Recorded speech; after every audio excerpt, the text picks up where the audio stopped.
வணக்கம். நான் உங்கள் எக்ஸாம் குரு காளி. ஒவ்வொரு வருஷமும் அக்டோபர் 6 முதல் அடுத்த 6 நாளைக்கு 6 துறைகளுக்கு நோபல் பரிசு கொடுக்கிறது வழக்கமாக வச்சிருக்காங்க. அதன் அடிப்படையில் இன்னைக்கு அக்டோபர் 6 2025 நோபல் பரிசு முதல் முறையாக பிசியாலஜி மருத்துவத்துக்கு 3 பேர் கொடுத்திருக்காங்க. இது வழக்கமாக எல்லா போட்டித் தேர்வுலையும் SSC, railway, TNPC, SI, police மற்ற எக்ஸாம்லயும் கேட்கக்கூடிய ரொம்ப முக்கியமான கொஸ்டின்ஸ்.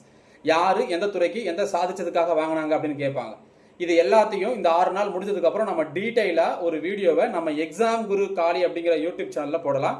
ஸோ மறக்காம அந்த வீடியோவை பார்த்துருங்க. இதுக்கு முன்னாடி ஒவ்வொரு நாளும் யார் யார் எந்தெந்த துறைக்கு வாங்கினாங்க, எதுக்காக வாங்கினாங்க அப்படிங்கிறதையும் பார்த்துடலாம். இன்னைக்கு மொத்தமா 3 பேர் வாங்கியிருக்காங்க. யார் யாரும் பார்க்கலாமா? முதல்ல மேரி பிரவுன்கோ அப்படிங்கிறவங்க, ரெண்டாவது ஃப்ரெட் ராம்ஸ்டேல் அப்படிங்கிறவர், மூணாவது ஷிமான் சகாகுச்சி அப்படிங்கிறவர். இந்த 3 பேர் தான் மருத்துவத்துக்கான நோபல் பரிசு வாங்கியிருக்காங்க. எதுக்காக வாங்கினாங்க அப்படின்னா, நம்மளுடைய உடல் இருக்கக்கூடிய இம்யூன் சிஸ்டம், நோய் எதிர்ப்பு மண்டலம் இருக்கு பார்த்தீங்களா, அதை எளிதில் தாக்கக்கூடிய விஷயங்களை கண்டுபிடிச்சு அதை அழிப்பதற்கு அதை முன்கூட்டியே அறிஞ்சு செயல்படுத்துறதுக்கான ஒரு முறை தான். அது இங்கிலீஷ்ல என்ன சொல்றாங்கன்னா இம்யூன் சிஸ்டம் டாலரன்ஸ்.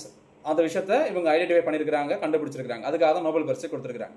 இன்னும் கம்ப்ளீட் டீடைல்ஸ் நம்ம அடுத்த வீடியோவில் ரொம்ப தெளிவாக நெக்ஸ்ட் வீக் நம்ம யூடியூப் சேனலில் பார்க்கலாம் வித் ஷார்ட் கட்டோட. இந்த மாதிரி இன்ஃபர்மேஷன் தெரிஞ்சுக்கிறதுக்கு மறக்காமல் நம்ம சேனலை சப்ஸ்கிரைப் பண்ணி ஃபாலோ பண்ணிட்டு இருங்க.